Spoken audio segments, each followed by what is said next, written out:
on the subject. I am very, very grateful to all of you, the media houses. Since we did this training in 2005 and another one in 2008, I realized that there was a very positive shift in the opinions and minds and the advocacy work of the media all over. They've been pushing the agenda rigorously.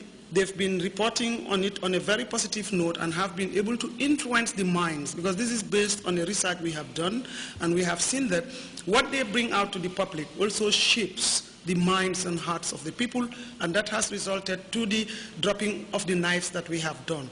For Grts News, I am Esitumane. U.S. President Barack Obama pens an emergency declaration in response to heavy inundations that batter much of Colorado, and find out how the authorities in Kenya take on well-armed ivory poachers who depend on the highly lucrative but outlawed trade to the detriment of the country's wildlife. Well, stay with us. We'll be right back after this break.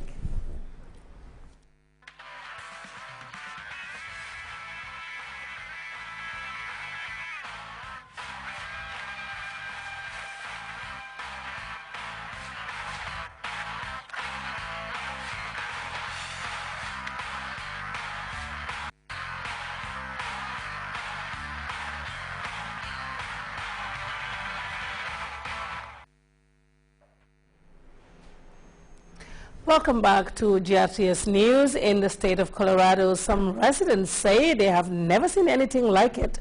Torrential rains have unleashed massive flash flooding with 3 already dead.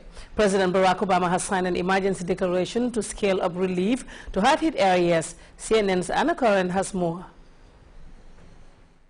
Floodwaters wash away a road near Lafayette, Colorado, and rescuers zero in on one flipped-over vehicle they believe has a survivor inside. Minutes seem like hours as they secure lines to the car. The goal, flip it over and save whoever's in there.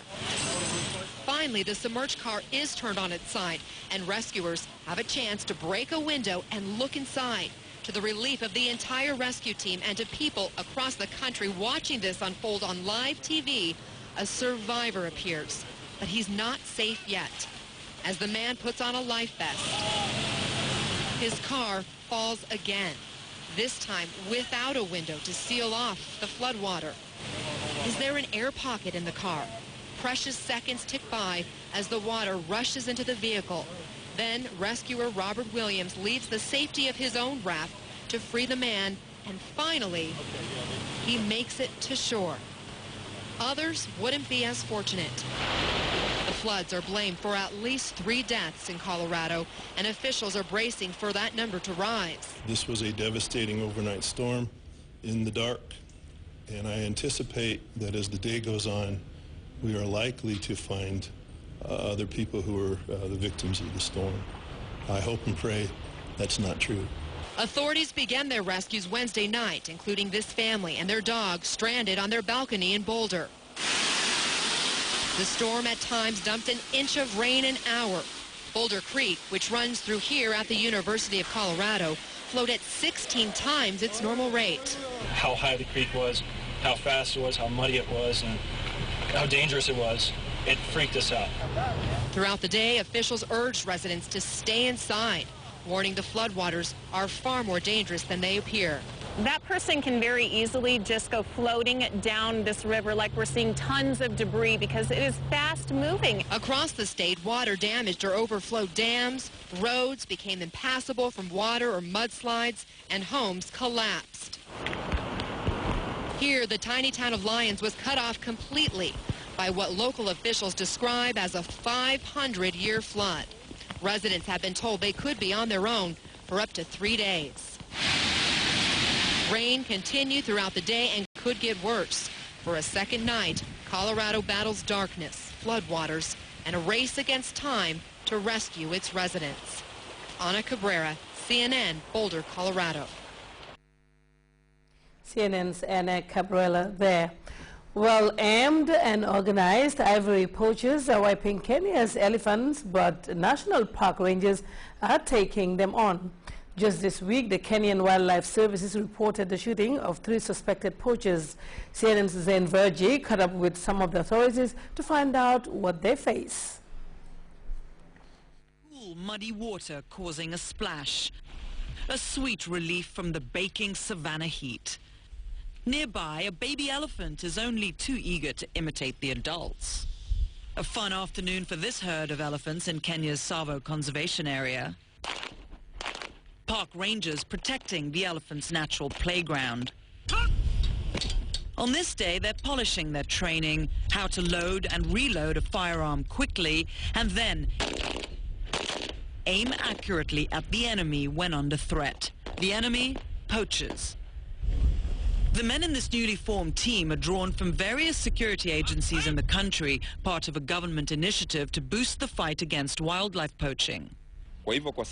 Alan Maina, a ranger with the Kenya Wildlife Service, says the highly militarized anti-poaching training reflects the new kind of poachers that they're up against, well-armed and highly organized. The poaching now, they are using sophisticated methods because they come, they may use even the vehicle. In some Asian countries like China and Thailand, ivory means status. People are willing to pay high prices for the rare, illegal commodity.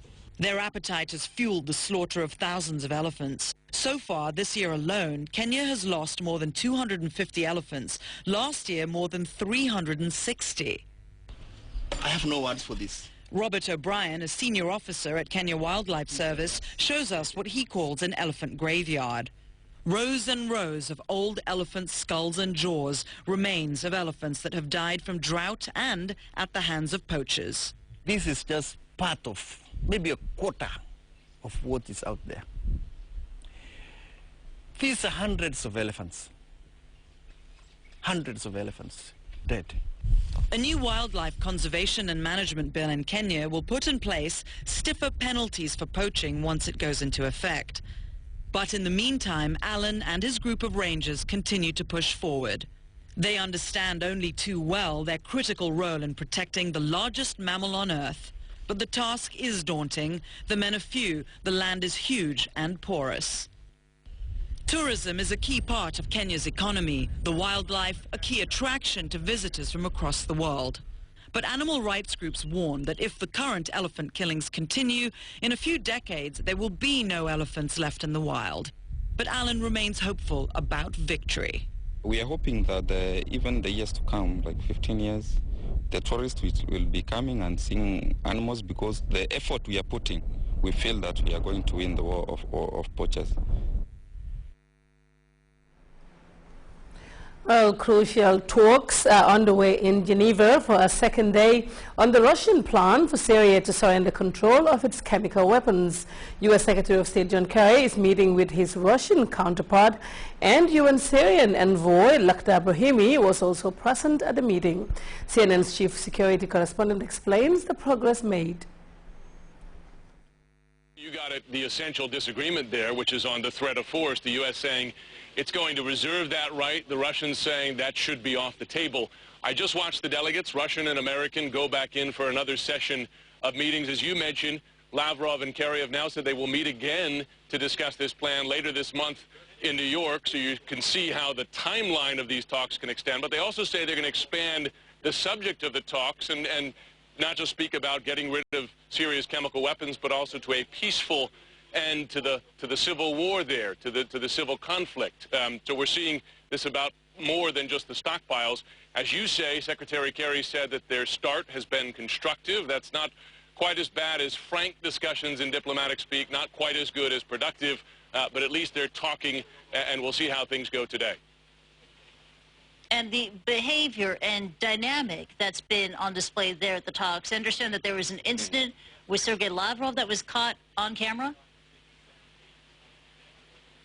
Well, it's been interesting to watch their rapport. Kerry and Lavrov have a long relationship. They generally have a good rapport, but even yesterday we saw one instance where Kerry sort of joked that it's too early to take Lavrov's word, and then today, as they were meeting with Lakhdar Brahimi, listen to this moment and this exchange with journalists that Foreign Minister Lavrov had.